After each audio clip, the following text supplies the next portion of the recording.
Hey, I'm Hunt, and this is Hunt on LSU, your channel for LSU Fighting Tiger football talk. Enjoy the video. We want you to leave a comment below, hit that like button, and subscribe right below the video. Enjoy. We'll start with some thoughts on LSU's running game. This was obviously, as everyone's phone goes nuts with an alert of some sort. I'm sure that's happening all over the place. Hurricane warning? This one. You got a hurricane? All right, well, that's just par for the course. I think we're all aware that it's going to show up, but that won't be the last time that phones go off here. But let's talk some LSU football with the running game. I talked about it a good bit yesterday. I wrote about it in my column after the game. I wrote about it in my column after the USC game. And I can't clear my throat. You got it, Hunt. You got this. I mean, it just came out of nowhere. I've been talking all morning, and all of a sudden I get on the air, and I can't keep my throat clear. But we're good now. It's obviously been a huge story. A huge story. To the point where yesterday, Brian Kelly started talking about LSU's running game before anyone asked him a question. And I noticed that. It was obviously something he felt the need to come to the podium to address before anyone else brought it up and phrased a question, however it was that they might phrase it. And I'm interested in his decision to do that.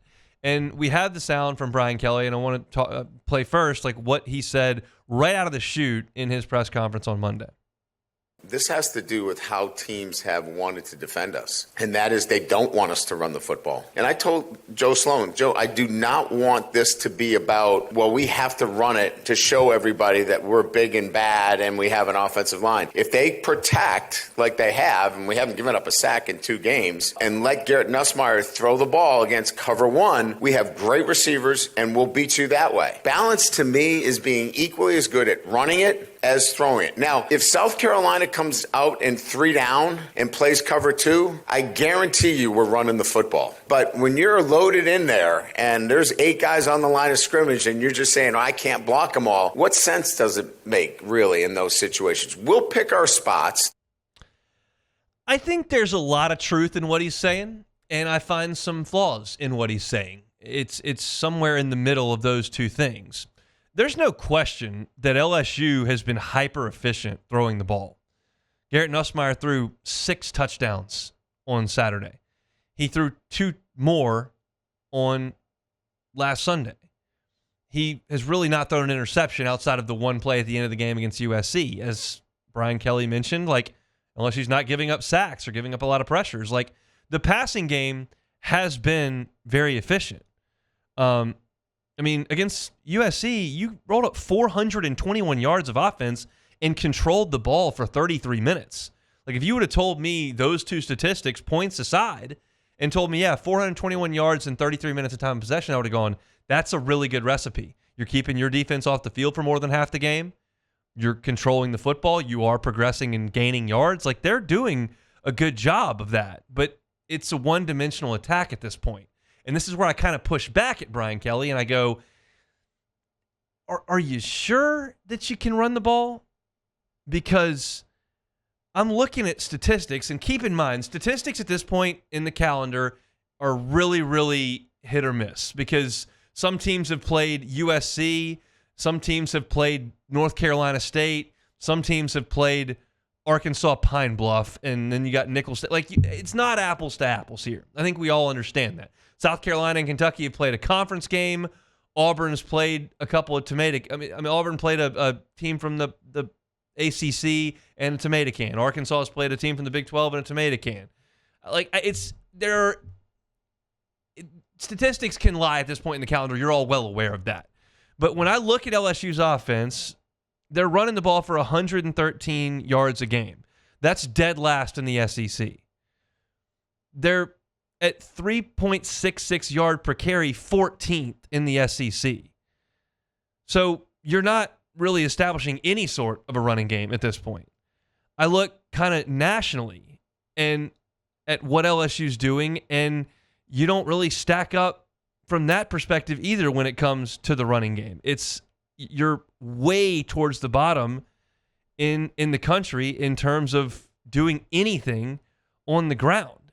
You're into the hundreds And that's just a hard place to make a living if you just don't do it at all. You look at the game against Nichols, and your tailbacks carried the ball 14 times. 8 of the 14 carries were stopped for 2 yards or less. In 14 carries against an FCS team, you only had 1 carry that went for more than 10 yards by a tailback. And when I look at that, I've been watching LSU play FCS teams and lower level teams for 3 decades, and they always can run the ball.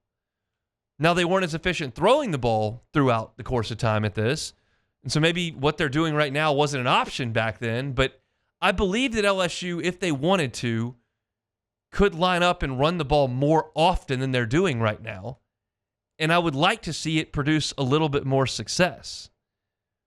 I mean, it's not just by alignment of the defense. I just don't know that I believe that. And I listened to T-Bob talk in the morning, and he watches the tape, and I'm certainly going to take his assessment of LSU's run blocking after watching game tape more than me looking at the game, watching the highlights, poring over stats. Like, T-Bob's going to be the corner of the store you want to live in for that kind of analysis.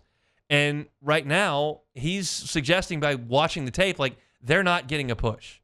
It's not just there are too many guys in the box. Like, the guys that are there, LSU's not knocking them back.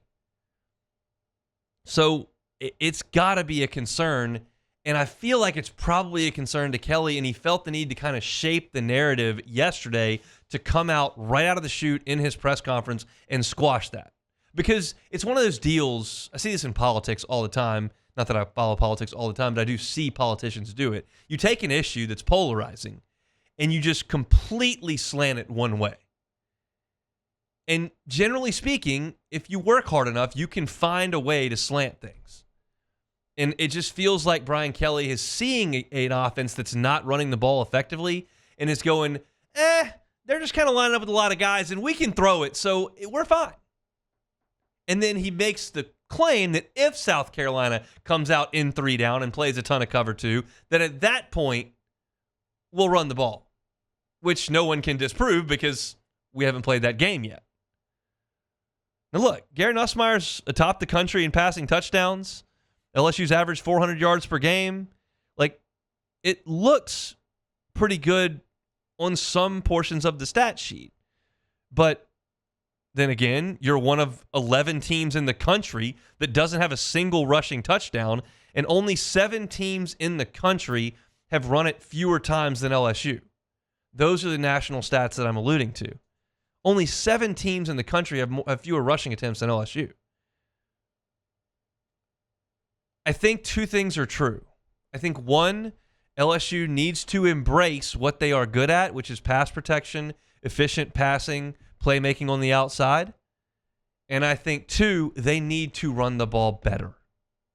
They need to find something that works in the ground game, whether that's Bo Bordelon playing a few more snaps, whether that's Mason Taylor and Kamorian Pimpton getting better at blocking on the edge, whether that's different styles of runs that may combat the numbers issue that you think you're having. But I'm watching the game, and I just don't think I notice USC and Nichols just slamming massive numbers in the box. I notice LSU handing the ball off and getting met at the line of scrimmage. So yesterday when I listened to that press conference, my gut tells me that Brian Kelly knows there's a bit of an issue. They've got to get it figured out, and he just wanted to get out in front of it. And that's good PR. That's good handling of the situation. So it goes back to my thing that I don't really care what you say in the press conference. I don't care if you want to come out and say, yeah, we're not running the ball well enough, we have to run it better, or you want to come out and do what he did yesterday and just kind of change the narrative a little bit. I don't care which approach you take in terms of public relations. All I care about is when you go out to Columbia, South Carolina on Saturday, the running production's better. Monday press conferences, don't care. Say whatever you want. Saturday, game time, do something different. That's got to happen for LSU coming up this week, because I love Will Campbell. I love Emory Jones, and we'll hear some sound yesterday from Shane Beamer. He got off the microphone like 15 minutes ago, and I listened to a lot of it. But the strength of South Carolina's defense is the edge, and we will talk about that as the week progresses. If you get into a bunch of 3rd and 8s and 9s because you don't run the ball well early, and you let those guys pin their ears back, as good as Will Campbell and Emory Jones are, they're not going to win every rep against these guys. This is a good front that South Carolina's got. They will rush the passer if they don't trust that you can run it at all. If they think all you're going to do is sit back there and sling it 38 times and run it 18, they're sending the cavalry. They're going to have a home crowd behind them. They got good talent on the edge. It's going to be a bit of a problem if you can't figure out a way to establish something on the ground. That's got to be the mission for LSU over the next 3 days of practice. Hey, thanks for watching Hunt on LSU. Before you get out of here, do us a couple of favors. Hit that like button, leave your comments below, and subscribe to the channel for all your Fighting Tiger football talk. See you next time.